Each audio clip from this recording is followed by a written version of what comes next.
Okay, everybody, hang on. Forgot to plug the battery. Sorry, hang on. Alright.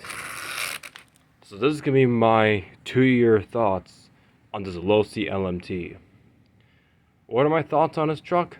I think I really like it, to be honest with you. To be honest with you guys, I mean, like, it's better than the SMT10, obviously, because it's built better than the LMT. Because technically the LMT.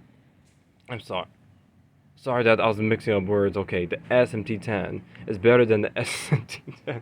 I'm not sure if I was mixing up words with the LMT and the LMT. I apologize for that, but I say that this LMT is better than the actual SMT10 because it has like this aluminum chassis. It's designed better and it has better aftermarket parts.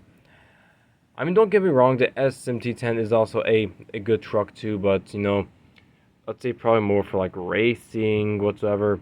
But if you're gonna freestyle it, then it's pretty much a high chance that you're going to destroy something, not like your transmission, or you're gonna break a chassis, but not on this LMT because it's a 110 scale solid axle monster truck that has 1/8 scale buggy or trucky differentials at all three locations: the front, center, and rear.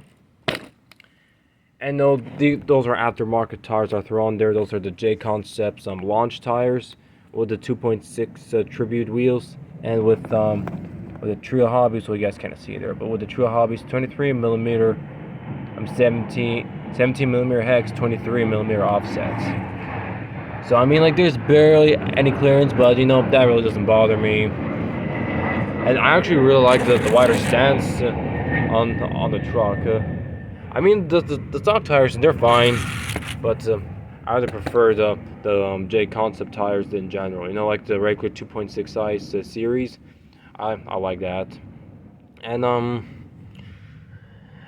my only the major thing that I don't like about the LMT is it comes with those plastic axles. Now losi has probably solved that issue for the third time. Like, they actually now add some more webbing on their plastic axles whatsoever.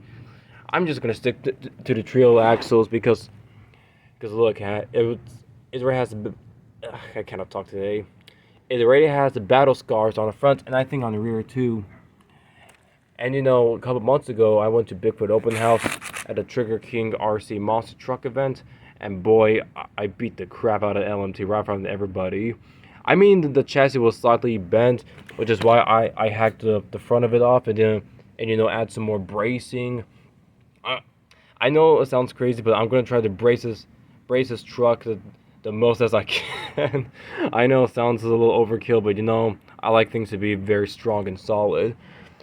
But yeah, I hacked off the front just to create less leverage. So in case one nose dives, I'm just gonna leave the rear as is. I'm probably gonna yank off the fuel tank and also this plastic piece right here, and also throw some more aluminum standoffs or some TLR editions LMT chassis braces, which is what I plan to do in the near future. Now, power plant wise, you can run a Castle 6S or any 6S brushless systems out there. I like Castle because I've had Castle for quite a while, and they're pretty good quality, and also they're quite reliable, which is why I like a Castle. Hobbywing, I mean, Hobbywing is okay, but the thing I like about Castle is that you can actually tune the ESC whatsoever through your computer, which with the Hobbywing you cannot. And those are those are like aftermarket shocks, not for the LMT. I think the LMT has maybe like 130 millimeter shocks in length. These are like 120. Now you can actually fit the LMT springs onto the hot racing shocks themselves, and they'll do just fine. The reason why I did that is because the original springs that came with like were a little bit too stiff, so I threw on the LMT springs, and it just works fine.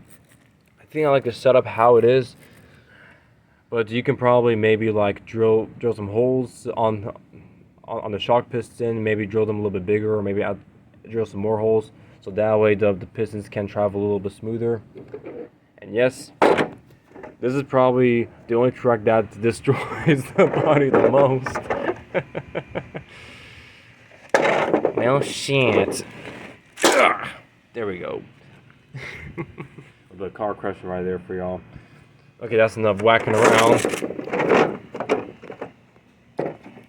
Sadly, you cannot get this anymore as a roller. I got this as a rolling chassis two years ago, because ever since the LMT came out whatsoever, I kept having this thoughts, man, I really need to have this LMT in my hands, because I've had the SMT10, and it was once again a pretty okay truck, but it was geared way too low, and you cannot fit in.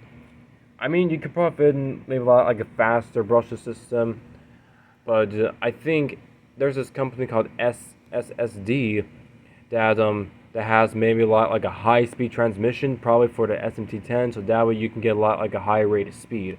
Speaking of SSD, I'm also running SSD. Let's just call them gunmetal aluminum knuckles, and I say that they're really nice and strong. Not like them. Now, I'm gonna keep some stuff on this truck stock, like a drag link whatsoever, the upper and lower links. I'm gonna leave them as stock as is. It's because let's say if I upgrade it to all trail whatsoever, if I do, let's say, like a big crash, something's gotta give, right? The last thing what I need is probably to break off one of those trail, on those lower link mounts or ears, whatever it's called, and then I'm pretty much out of luck if I actually break these off. They are 70-75 grade aluminum, but they can break under extreme force. So I really don't want that to happen. I mean, oh, speaking of that, there's Allen keys. Those are actually 2.0 millimeters, and those are 2.5 millimeters in the rear, because that's all I had laying around, also just to test it out. But once again, you cannot get this anymore as a roller. I mean, like losi they brought it back, but it's not a roller, it's more like a kit. It's a TLR tuned LMT, so it's technically more for racing whatsoever. I think you can still bash it hard, but I like to keep my old LMT in all its glory. As long as losi still carries the replacement parts for the LMT, I'm still gonna keep this truck no matter what. And surprisingly, well, pretty much I'm not surprised, but Axial has discontinued the SMT10, so I'm not seeing the SMT10 anymore. I don't know if they're going to probably make an SMT10 2.0, because if they do, and if it's built better, then I'm probably gonna buy it and maybe do a head-to-head racing with the LMT. That's actually gonna be pretty cool. If Axial re-releases the SMT10, but in a much more stronger form, and probably maybe using the existing LMT axles, but maybe with a different chassis layout. Anyway, guys, that's my 2-year thought on this LMT. Can it break? Yes, it can break. But what really matters is whatever RC puts the biggest smile on your face, that's the best RC for you. Thanks for watching.